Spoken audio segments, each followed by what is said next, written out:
Hi everybody, it's an eco day. It's Amy or Amy Coyote, and I am really excited to share with you today an activity that goes with the story on the Seesaw Bridge. My friend Carrie or White-tailed Deer, she just read that story to you, and I thought it would be fun to try to play the game on the Seesaw Bridge. So when I think about the story on the Seesaw Bridge, there are a few characters in it. Two of my favorite characters in that story are the fox and the rabbit. And so, in order to play on the Seesaw Bridge, we need a fox and a rabbit. And so what I have right here is a basket of stones. I wonder which one would be the fox and which one would be the rabbit. Is the rabbit smaller than the fox? Maybe this is the fox and this is the rabbit. The other pieces that we need to play on the Seesaw Bridge is a bridge. So how would we make the bridge? How would we make a seesaw? I wonder if you've been on a seesaw before on a playground, or if you've ever made a seesaw in the forest before. So what I did was I went around inside my house and I was looking for something that was flat that could be the bridge that the fox and the rabbit would be on top of. And I found this. I found a paint stick.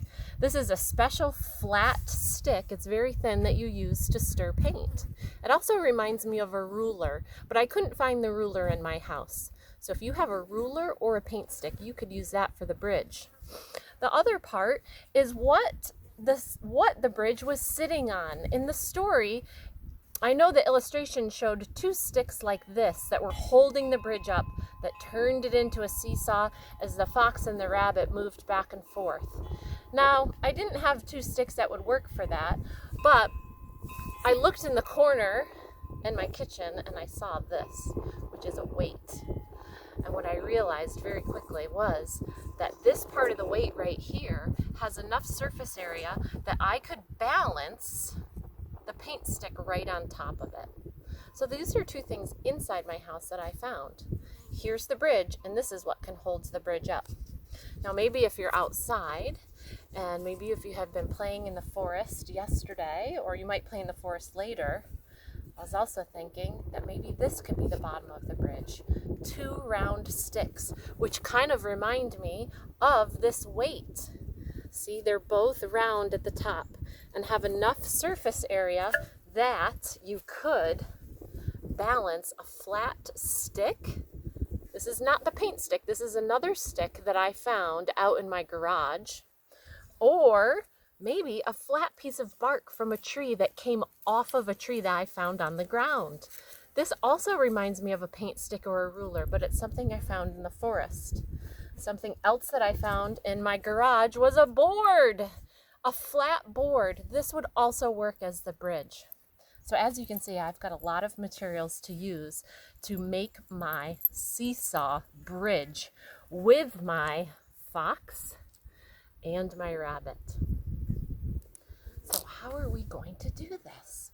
You need to find a flat spot on the ground so you can experiment with making a seesaw for your fox and your rabbit. Let's start with the materials that I found inside my house. The paint stick and the weight. Look at this. I can balance the paint stick just like that, and it's not touching the ground. I can stick my hand underneath of it. Now what will happen if I put the fox, here's the fox. What would happen if I put the fox on one side of the bridge? Let's see what happens. I bet you have a prediction of what might happen. I'm going to put it right there. Uh-oh. Look at that. The fox goes all the way to the ground, and that other side of the bridge comes all the way up. Where should I put the rabbit so that it balances out the fox? If I put, let me choose. I think I'm going to choose this rabbit. I like this rabbit. This rabbit is not as quite as big as a fox. If I put the rabbit here, will it pick the fox up? It's not quite picking the fox up. If I move the rabbit closer, nope, not quite yet. Move it closer. I think I need a heavier rabbit.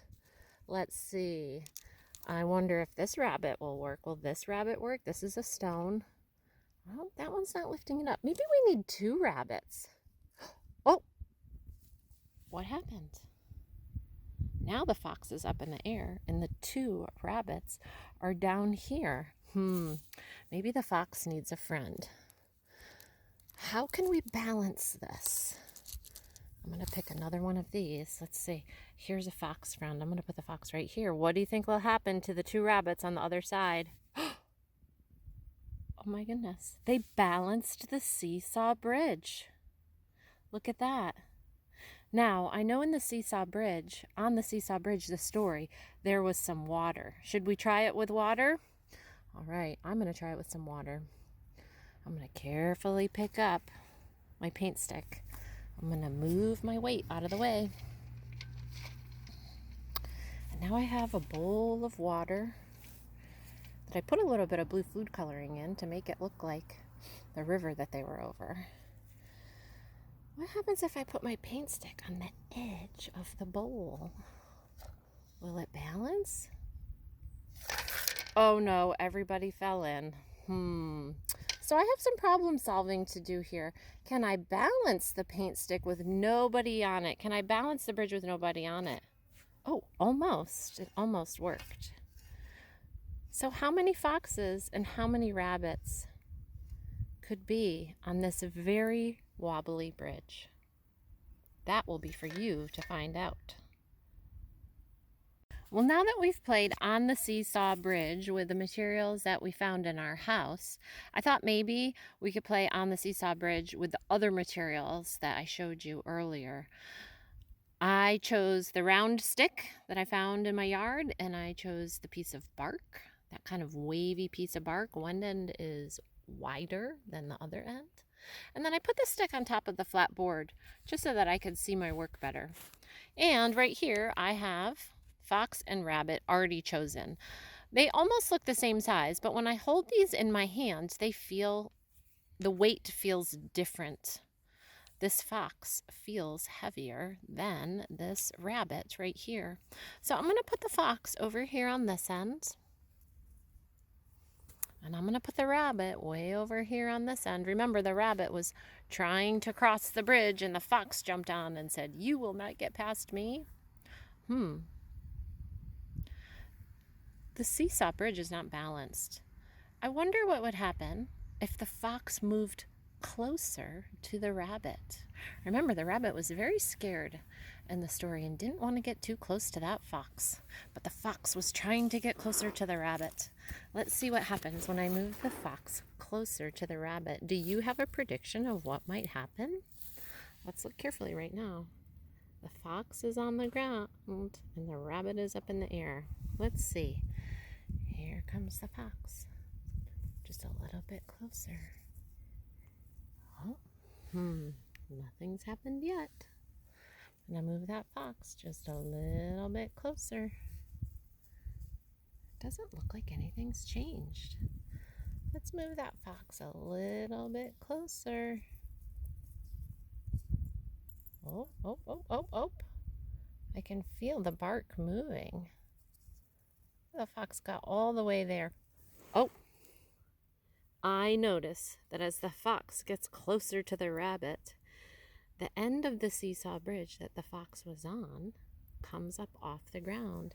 And you'll notice that the rabbit stone is still off the ground as well. Now, what would happen if the fox had a friend join them? Let's see. I'm going to pick this small stone right here. I'm going to put it with the fox, right behind the fox. Do you have a prediction of what might happen? Let's see. Oh, it went back down to the ground. Let's pick the fox back up. So as you can see, when we're playing with different size stones that might have different weights and different ways of staying on the seesaw bridge, the weight changes how the seesaw bridge moves. Lots of experimenting to do here today. I'm going to take that friend away and I'm going to move my fox back. So I wonder at home if you can continue playing on the seesaw bridge and see how many foxes and how many rabbits you can fit on the bridge to make it balanced.